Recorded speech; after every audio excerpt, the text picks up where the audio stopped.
My name is Maya, and I am 21 years old. I live in Springfield, a town that often feels like a sleepy backdrop, but beneath its surface, there is always something brewing. I recently found myself in a situation that shook the very foundation of my connection with the people I cared about. I had been attending junior college, maneuvering through the challenges of classes, studying, and life in general, when I decided to room with my girlfriend, Lucy. It was supposed to be an adventure for us, a way to save money, laugh together, and share our lives. I was excited to build a home filled with warmth, but little did I know, things were about to head south. One night, Lucy came back home with an idea that sparked hope in me. She mentioned inviting a friend from her class for a game night.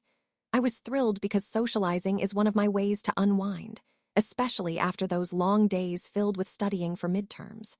She told me her friend's name was Sarah, and it turned out I knew her too from high school.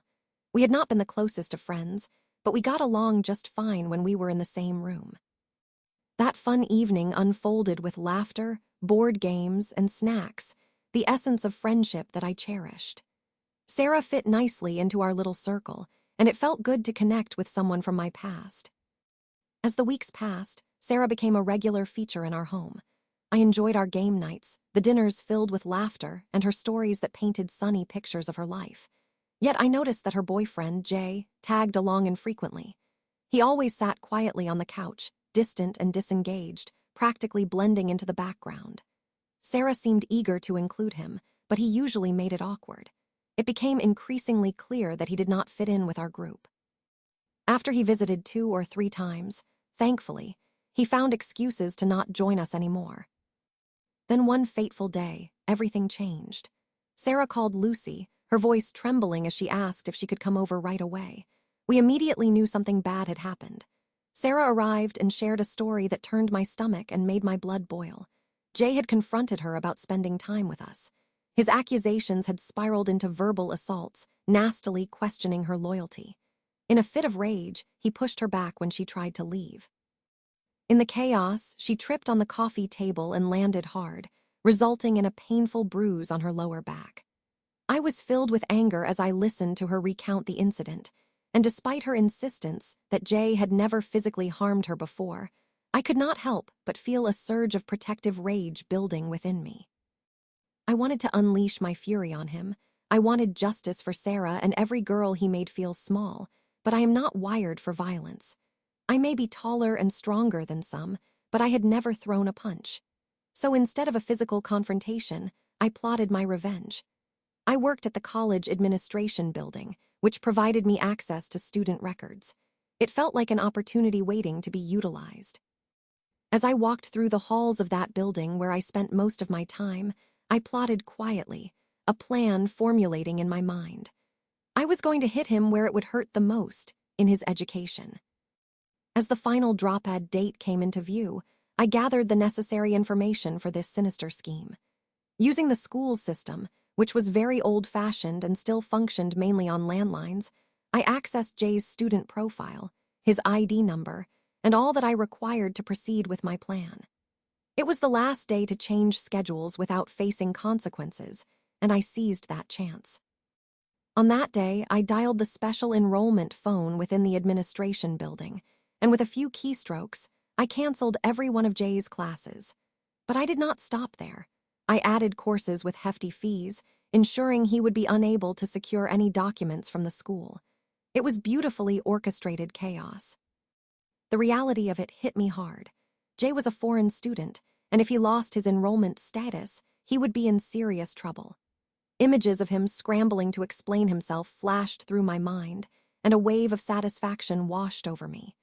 The thrill coursed through my veins. I had taken control of the situation. I did not look at any records again for some time because I did not want to trace my actions back to me. As for Sarah, she worried about facing him when they shared an English class on Tuesdays. I sensed the fear radiating from her, which only drove me further to implement my plan. On that Tuesday after my scheme went into play, I received a message from Sarah that twisted my heart with joy. She testified that when she entered the class, there was a new, unfamiliar person standing in Jay's spot, someone taking his place. I could hardly contain my excitement as she told me Jay was not on the attendance list. The teacher, having the class roster in hand, could not accommodate Jay's arguments, and he had to leave without a seat in the class. I relished in the thought of that moment. While I did not know how the full aftermath unfolded for Jay or what he would do next, I took comfort in knowing he had faced immediate consequences for his actions. As time passed, Sarah and I continued to engage, but my relationship with Lucy dissolved after some months. Sarah was still apprehensive about Jay, but communication between us lessened as I turned my focus back toward classes, trying to rebuild my life from the remnants of what had been. I glanced over Jay's records again, just out of curiosity, wanting to see how deep my retaliation had cut. Much to my delight, the courses with fees were gone, yet there was an unsettling silence in the system. He had no classes on the books. Had he been expelled? I wanted to cheer, but I was hesitant to dwell on the idea too long. After all, I had crossed a line. I justified my actions, reminding myself that revenge may have been petty, but it served its purpose. Sarah no longer had to see him in classes. She had found relief from his presence. Contemplating my actions brought back that protective desire I had. I wanted to ensure those who try to hurt others would face consequences, instead of suffering in silence. I was afraid of what those consequences might mean for Jay, but a part of me felt that he brought this upon himself. I was still not entirely sure if I had overstepped, but it felt good to have balance restored in a way.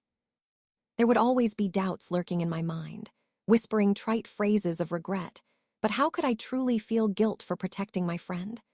Sometimes I look back on this chapter of my life, and I learn that standing up for the people we care about sometimes means stepping into murky waters.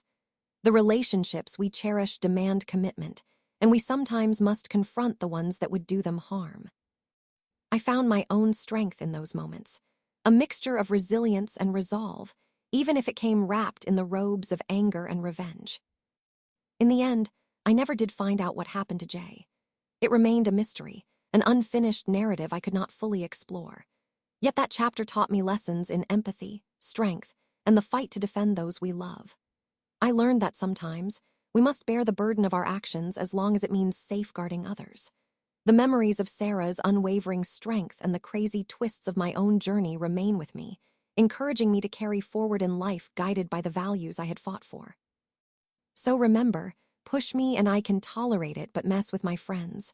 Good luck dealing with the fallout.